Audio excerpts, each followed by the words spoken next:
ನಮಸ್ಕಾರ ಎಲ್ಲರಿಗೂ ನಮ್ಮ ಶಶಿ ಮನೆ ಊಟ ಚಾನಲ್ಗೆ ಸ್ವಾಗತ. ಈಗ ನಾವು ಆಲೂಗಡ್ಡೆಲಿಂದ ಸ್ನ್ಯಾಕ್ಸ್ ಮಾಡೋದು ಹೇಗೆ ಅಂತ ನೋಡೋಣ. ಇದಕ್ಕೆ 5 ಪೀಸ್ ಆಲೂಗಡ್ಡೆನ ತಗೊಂಡಿದ್ದೀನಿ. ಬೇಯಿಸಿದ್ದು ಆಲೂಗಡ್ಡೆನ ಚೆನ್ನಾಗಿ ಗೀರ್ಕೋಬೇಕು. ಎಲ್ಲಾನು ಈ ಥರನೇ ಗೀರಬೇಕು. ಆಮೇಲೆ ಇದನ್ನ ಒಂದು ಪಾತ್ರೆಗೆ ಹಾಕಬೇಕು.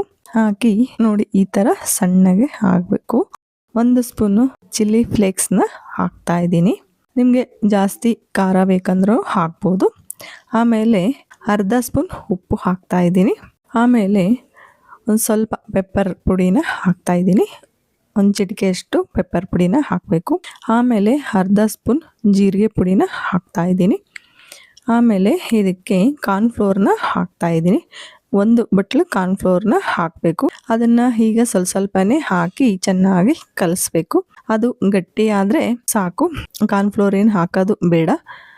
ಈಗ ಸ್ವಲ್ಪನೇ ಹಾಕಿ ನಾದ್ತಾ ಹೋಗಬೇಕು. ಇದಕ್ಕೆ ಕೊತ್ತಂಬರಿನ ಹಾಕ್ತಾ ಇದ್ದೀನಿ, ತೊಳೆದಿರೋದು.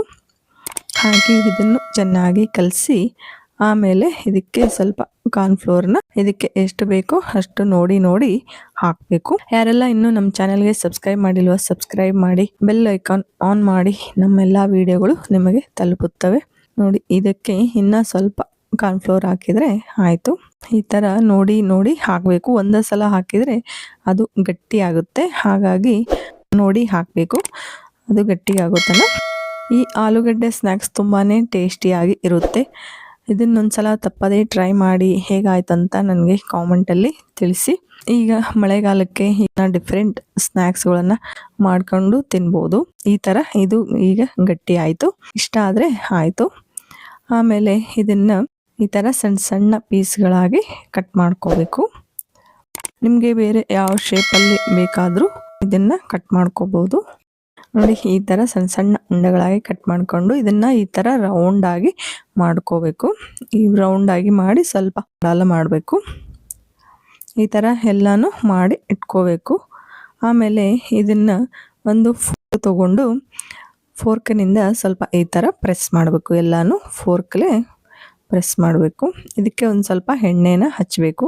ಹಚ್ಚಿದರೆ ಅದು ಹಿಟ್ಟು ಅಂಟಲ್ಲ. ಈ ಥರ ಎಲ್ಲನೂ ಮಾಡಬೇಕು. ಎಲ್ಲನೂ ಈ ಥರ ಮಾಡಿ ಇಟ್ಕೊಂಡು ಇದಕ್ಕೆ ಬಾಂಬೆ ರವಾನ ತೊಗೊಂಡಿನಿ. ಇದನ್ನು ಈ ಥರ ಡಿಪ್ ಮಾಡಬೇಕು. ಮಾಡಿ ಈಗ ಎಣ್ಣೆಯಲ್ಲಿ ಕರಿಬೇಕು. ನೋಡಿ, ಈ ಥರ ಎಲ್ಲನೂ ಕರಿಬೇಕು. ನೋಡಿ, ಈ ಥರ ಎಲ್ಲನೂ ಹಾಕಿ ಕೆಂಪಗಾಗೋ ತನಕ ಫ್ರೈ ಮಾಡಬೇಕು. ಒಂದೇ ಥರ ಸ್ನ್ಯಾಕ್ಸ್ಗಳನ್ನು ಮಾಡಿ ಬೋರ್ ಆಗಿರುತ್ತೆ. ಹಾಗಾಗಿ ಈ ಥರ ಡಿಫ್ರೆಂಟ್ ಸ್ನ್ಯಾಕ್ಸ್ಗಳನ್ನು ಮಾಡ್ಕೋಬೋದು. ನೋಡಿ, ಈ ಥರ ಎಲ್ಲನೂ ತಿರುವಾಗ್ತಾ ಇರಬೇಕು. ಹಾಕಿ ಅವು ಕೆಂಪಗಾದರೆ ತುಂಬಾ ಟೇಸ್ಟಿಯಾಗಿ ಇರ್ತಾವ. ನೋಡಿ, ಇವೆಲ್ಲ ಆಗಿವೆ. ಈಗ ಇದನ್ನೆಲ್ಲ ತೆಗಿಬೇಕು. ತೆಗೆದು ಇವನ್ನ ಒಂದು ಪ್ಲೇಟಿಗೆ ಹಾಕೋಣ. ಆಮೇಲೆ ಇದೇ ಥರ ಎಲ್ಲನೂ ಮಾಡ್ಕೋಬೇಕು. ಮತ್ತು ಇನ್ನೊಂದು ಸಲ ಮಾಡೋದನ್ನು ತೋರಿಸ್ತಾ ಇದ್ದೀನಿ.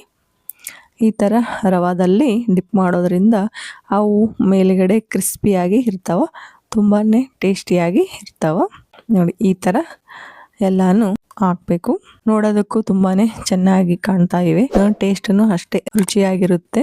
ಈ ವಿಡಿಯೋಗೆ ಲೈಕ್ ಮಾಡಿ, ಶೇರ್ ಮಾಡಿ ಮತ್ತು ಸಬ್ಸ್ಕ್ರೈಬ್ ಮಾಡೋದನ್ನು ಮರಿಬೇಡಿ. ಧನ್ಯವಾದಗಳು.